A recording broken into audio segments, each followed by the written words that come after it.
Hello, everybody. Welcome to Tuesday. The S&P 500 was up a little bit more than 1.1% today.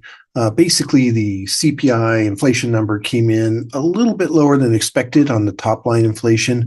Still have a fair amount of inflation out there on the core side when you take out food and energy. And actually, gas prices were down, 9% year over year. So that helped the top line inflation number, which includes gas and food, energy and food.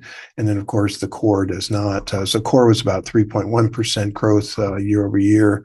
Month over month, about 0.2%. So a little bit higher than their target, but not bad. The kind of strange thing that happened with this particular inflation report is that the goods inflation, which would be more, tariff exposed, was fairly subdued. So we're still not seeing a lot of pass through in the goods area, but the services inflation was actually up more, which is kind of a curiosity. So we'll see how that plays out. But overall, the market looked at this as if it wasn't higher than expected and it wasn't, this big blowout to the upside, it would allow the Federal Reserve to do some rate cuts. And so the bet on rate cuts went from 85% yesterday to 94% today for September, 55% in October, up to 61%. So basically a higher bet that there would be a rate cut. The market's adjusting to that. The market likes rate cuts, allows the Federal Reserve to focus on kind of the employment picture.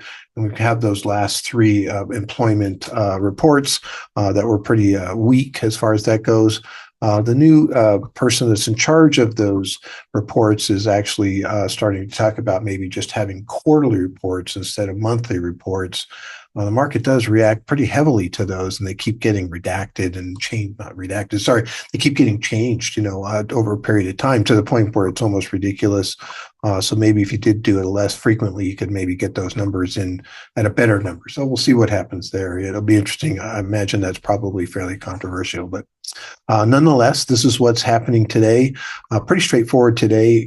Basically, CPI number came in, the market jumped past to 6,400 and had a nice run there as far as that goes. So we'll see what happens tomorrow. Look forward to talking to you then. Thank you.